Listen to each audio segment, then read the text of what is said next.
Hey guys, welcome to Wrestling Days, welcome to this week's Smackdown live review. I just want to give a shout out to Ollie, thank you very much for the support, and to all of you guys, really appreciate you taking time to watch this weekly review. So this week's episode I thought was okay. I thought it was better than Raw again. I think that makes maybe 2-3 weeks in a row now that I think SmackDown has actually been the better show. And the reason I think it was better was because I thought the in-ring action was better. Really enjoyed Cena against Alberto Del Rio. And also I really enjoyed the re-debut, if you will, the debut of the new Naomi gimmick. Naomi obviously was a heel before. She was part of Team Bad, and she was always, hanging around with Tamina Snuka. Now she's kind of gone out on her own, and they've turned her face by the looks of it. And she's got this fantastic entrance. Absolutely love it. I think, it's been too long that WWE have been ignoring the dance music scene. I think you guys call it EDM in the US. We've had dance culture, rave culture going throughout since the 70s,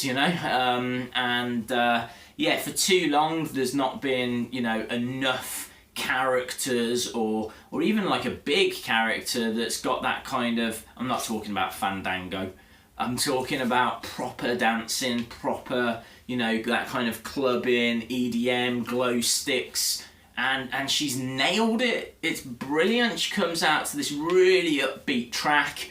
It's still got I'm Amazing, her original entrance music in the background.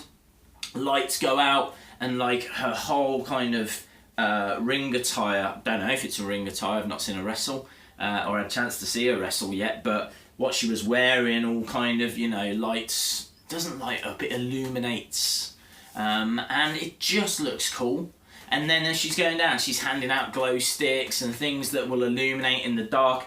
I'm just wondering, if WWE could sell a lot of this beforehand, and then she could have her own, fireflies. I don't want to, just have the whole arena as, raving away as she comes out. I was really on board with it. I really like it. I like the energy of it. I think she can move as well. She's a good dancer. So, yeah, I'm on board.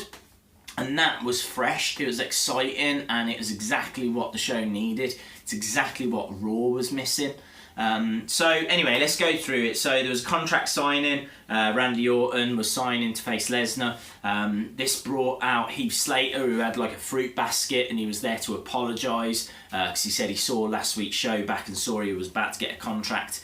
They said that they'd been disrespected, and Heath was like, "This is quite a pickle."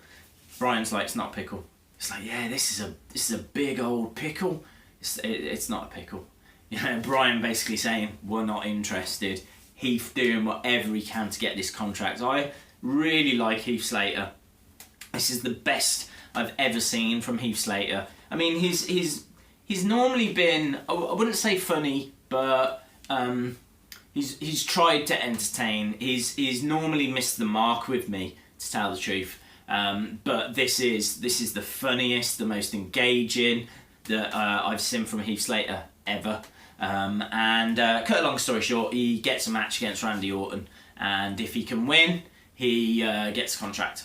Next up, we get Miz TV with Ambrose and Ziggler, and I really didn't like this segment. I liked the end. I liked how passionately Ziggler was building it up, and then bang, the super kick. Liked it. I was really into that bit. But I didn't like the bulk of the talking. We saw this passionate promo a couple of weeks ago. I don't need to see the exact same promo again. What I wanted to see was something a little bit different. I'm not sure what. I'm not saying that they should bring humour into it, but maybe it could have been that Ambrose was just saying you're not good enough. You paint yourself as the underdog, blah, blah, blah, blah, blah. And Ziggler just goes, bang, super kick. Something along those lines. And then, the time for talking's over. I've said everything I need to say. I'll see you at SummerSlam. Something along those lines I think would be more interesting to me than hearing Ziggler keep going on about how he's been held down, how he's, you know, one of the most passionate guys on the roster, how he's been treated and mistreated, and I don't need to keep hearing it. He is coming across as whining. So yeah, I wasn't on board with that. Too much talking as I've written here, but great end to the promo. Miz in the ad break made fun of Apollo Crews, calling him Apollo Creed. Crews says it's Crews. Miz saying that he's had to learn 900-page scripts and you know, Hollywood A-lister names. He knows what his name is. Again, it was in the commercial break. It was a bit off. This whole start for me was a bit off. It was like the timing wasn't right and the messages weren't right, and I kind of feared the worst at this point. Next though, we get a fun match, a short match, a match that doesn't really have any consequence, and I think it just shows how they're mismanaging the tag division at the moment. You had the Usos, American Alpha and Hype Bros against the Ascension, Breezango and the Vaudevillains. Alpha get the pin. It didn't mean anything, and I think it was just a way of highlighting, showcasing all 6 of the tag teams that they've got. There are tag titles on the way. I would imagine Alpha would get those. Although it could be someone like the Ascension, so that Alpha have to work for it. That would probably be smarter, because they need to build some kind of big heel team. If you think Vaudevillains haven't been given much of a chance, Ascension really haven't been given a chance, and then you got Breezango, who are just like the comedy act. There's no monster heel team. They need to put the titles on either Vaudevillains or Ascension and create that monster heel team. Naomi next, as we said, fantastic. She was going to go up against Eva Marie. I could tell something was up because the voiceover was slightly different, and it felt like it was being done live. And then he says, Eva Marie will not be here tonight because she is stuck in traffic. Eva Marie would like to apologise and all this kind of stuff. And so that's how she got out of her match this week. After that, we get AJ telling Alberto Del Rio that AJ is in the main event and Del Rio isn't even on the SummerSlam card. He was doing it to try and fire up Alberto Del Rio because ADR had a match against Cena in the main event, which, as I said, turned out to be brilliant. Next up, Kurt Hawkins is coming back, and I'm not sure. I think that there could be some exciting options, but of all the stars that could return, he's not in the top of, like, he's not in my top 10. So yeah, I'm not too sure. I thought as well the things that said at the side, like Kurt Hawkins, like a fun fact, he's counted to infinity twice. I just didn't find it funny. Missed the mark for me. Randy Orton against Heath Slater. Slater wins by DQ, but he wasn't much of a winner because he got absolutely destroyed. This was a vicious beatdown. There was German suplexes, RKOs, action outside the ring, his DDT that he does using the ropes, inside the ring. Orton destroyed him, sent a message basically to Brock. Backstage we see Shane and Bryan going, well done, you've done it, Heath, here's your contract. And then they took it away for just a really stupid reason. Heath turned around and said to Shane that he looked beautiful, and called him Steph. Shane took offence to that and took the contract away. Why? Have you just seen the beatdown that Heath has just gone through? It made Shane look a bit like a heel, and I didn't really get it. I understand what they're trying to do with the Heath character. They're dangling this contract carrot in front of him, and it is working because I am on board with Heath Slater and I do want him to get signed to our show, and I'll be interested to see which show that's he gets signed to. At the moment, I suppose I'm just enjoying watching him bounce back and forth as the free agent, so yeah, we'll have to see. Next up, we missed the Wyatt entrance because of that backstage bit, and also a commercial break. But I really feel for Bray because he's going nowhere. He's just getting used to enhance other talents. And in fact, on this week's show, he didn't even have a match. It was Ambrose against Eric Rowan in a bit of a forgettable match, to tell the truth. Dean wins with dirty deeds, but it was more interesting what happened after, because, you know, you've got a Wyatt family member that's lost another match. Wyatt's had enough by the looks of it, good, and he basically is looking at Rowan's mask. He leaves it on the chair and Wyatt walks away. I hope this is some kind of repackage. He doesn't need to change his gimmick. He just needs to be booked better. He shouldn't be surrounded by losers. You know, something has got to change. For years now, he's been saying he's the new face of fear, but there's nothing scary about Bray Wyatt.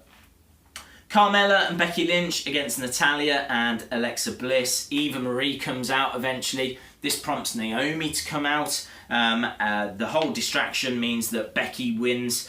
She actually slaps on the disarmer onto Natalya. Natalya taps, which is, you know, nice for Becky that she's got the victory, certainly over Natalya. I love Becky Lynch. I think since the brand split, it's been really good for her, because she's one of those performers that's really good, but is overshadowed by Charlotte and overshadowed by Sasha. She's not overshadowed by anyone on Smackdown, and I think when this women's title comes on, it'll be a good thing for her. She's got a lot more energy as well. Like, I love that Street Fire! I love that. And so I think she's in a good place. Corbin is being portrayed as a bully. He was beating up Kalisto for the second week in a row. Don't think we'll see anything at SummerSlam for those two, but it is going to be a feud going forward. 6 women tag match was announced, so it's going to be Carmella, Becky Lynch, Naomi against Eva Marie, Natalya and Alexa Bliss at SummerSlam. I should imagine that's pre-show. I would hope that's pre-show. Next, main event, AJ Styles on commentary, and we get Del Rio against John Cena. 2 very excited fans when Cena's music hit. I don't know if you saw them panning over the audience, but second his music hit, they were like, proper into it, you can't see me stuff. Made me laugh. Also interesting, on the side for Cena, it said 15-time world champion, and then underneath it said, and granted over 500 Make-A-Wish wishes. Just thought that it was interesting that those are the 2 things they went for. It's kind of saying he's amazing in the ring, he's amazing outside the ring, but he's achieved an awful lot of things as well, like winning Royal Rumbles, and, you know, his US title reigns, and he's done a lot. He's done an awful lot. How many pay-per-views he's headlined, and yeah, I just thought it was interesting that those were the 2 things they went for. This was the best match of the week on Raw and Smackdown. It's brilliant. It was action-packed. Loads of like reversals, and it was fun. It was just fun. There was bits outside the ring, like at one point Cena gets in AJ's face. Obviously Del Rio takes advantage of that. There's an STF which I thought Del Rio was going to tap out in, but he just manages to get to the ropes. Del Rio was about to kick Cena, which is how he won the US title off Cena, but it doesn't connect. Basically Cena wins with the AA. Styles then comes in, hits the phenomenal forearm, and then makes the mistake of cutting a promo over Cena, allowing Cena to, you know, regroup. Cena gets up and then destroys AJ Styles, which means AJ Styles surely wins at SummerSlam. I don't believe they're going to close SmackDown with Styles looking weak and then have Styles lose at SummerSlam. I think Styles wins. Somehow, maybe the club interfere again. I'm not sure. 99.9% sure it won't be clean win for Styles, but I think Styles gets the victory somehow. This was good. I really liked, you know, Cena getting the stairs, going up the steps, and then doing an AA and putting AJ through the announce table, and like standing on top of the steps, kind of like screaming out. I just thought it was really good. Really good way to close the show. And as I said, you know, there's a few bits in there. I really like the work that Heath's doing at the moment. Really like that main event match. Love Naomi's new gimmick. Really on board with that. I think there's potential for the tag division. I just want them to do something with it. Get the titles on board. Let's get some feuds going. But yeah, this was good. This was fine. Well, I say good. It was okay. Let's not jump ahead of ourselves. It wasn't a good week. It was an okay week. Let's SummerSlam next. We'll get that out the way, and then we'll see what they can do to rebuild going forward. Is it Backlash next? I think they announced, and then also they said that one of the Smackdown pay-per-views will be No Mercy as well. There was a moment where Bryan, I think Heath was talking, and Daniel Bryan was like, "No Mercy, yeah, that's a really good name. Thanks, Heath. We'll use that for one of our forthcoming pay-per-views." So that's it. Thanks a lot for watching. Please subscribe if you haven't. I'd love to know your thoughts as well. So if you like the video, give it a like and drop it a comment in the comments below, or jump over to Facebook or Twitter at Wrestling Days UK, and you can leave a comment over there. But yeah, we're done. We're now on the road to SummerSlam. I will get a SummerSlam predictions video up soon. And I think that's everything. Right, thanks a lot, guys. Bye from me, and hopefully see you again for SummerSlam. Bye for now.